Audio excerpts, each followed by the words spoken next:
High court দেখিয়ে আমাদের এই আন্দোলন দমিয়ে রাখা যাবে না। আমরা আমাদের যৌক্তিক দাবি সকল পর্যায়ে নবম থেকে 20তম গ্রেডে যত অযৌক্তিক কোটা আছে তো সব কোটা বাতিল হওয়ার আগ পর্যন্ত এবং সংসদে আইন করে এটা চিরস্থায়ী সমস্যার সমাধান করার আগ পর্যন্ত আমরা আমাদের পড়ার টেবিলে ফিরে যাব না।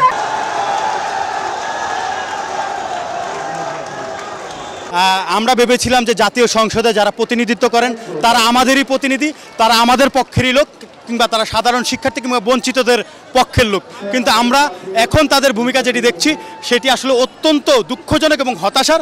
আমরা সাধারণ শিক্ষার্থীরা এই যে জাতীয় সংসদের প্রতিনিধিদের বক্তব্যে কিংবা তাদের কথা আমরা হতাশ হচ্ছি। মাননীয় প্রধানমন্ত্রী বললেন যে আমাদের এই কোটা আন্দোলন নাকি অযৌক্তিক।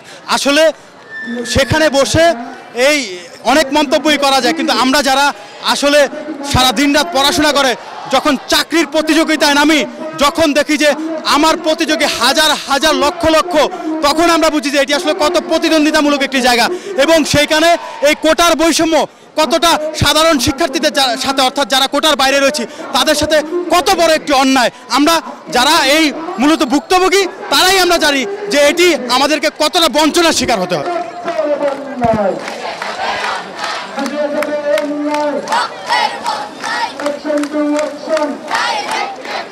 আমাদের দাবি একটাই, যতদিন আমাদের দাবি না মানা হচ্ছে আমরা রাজপথ ছাড়ছি না। এখন এখানে অনেক ব্যাপার দেখবেন যে আপনি যখনই কোনো একটা আন্দোলন করতে যাবেন আপনাকে পথভ্রষ্ট করার জন্য বিভিন্ন জনে বিভিন্ন কথা বলবে।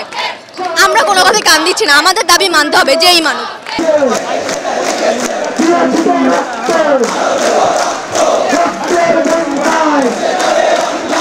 আমরা কিন্তু কখনোই চাই না যে কোটা বাতিল হয়ে যাক। তো দেশের পিছিয়ে পড়া যে জনগোষ্ঠীগুলো আছে যারা ফিজিক্যালি ডিসেবলড, এই মানুষগুলোর জন্য হচ্ছে কোটা দেওয়া হোক। এখানে আপনারা দেখেছেন হিউজ সংখ্যক নারী পার্টিসিপেন্ট আছে, নারীরা চাচ্ছে না তারা হচ্ছে কোটা নিতে, তারা নিজেদেরকে এটার কোটাটাকে নিজেদের জন্য অসম্মান মনে করতেছেন। তো সেই জায়গায় দাঁড়িয়ে থেকে স্বাধীনতার 53 বছর পর এসে মুক্তিযোদ্ধার নাতিপুতিদের জন্য তো 30% কোটা থাকার কোনো যৌক্তিকতা নেই।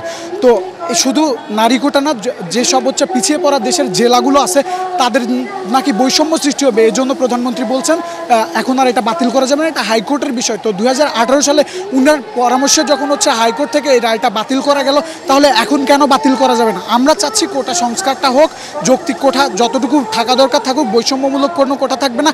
এবং একই সাথে আমরা চাই এই কোটার দাবিতে আবার যেন হচ্ছে ভবিষ্যৎ আমাদের কোনো প্রজন্মকে এইভাবে এসে আমাদের পড়ার টেবিল থেকে এসে যেন শাহবাগের রাস্তায় না দাঁড়াতে হয়।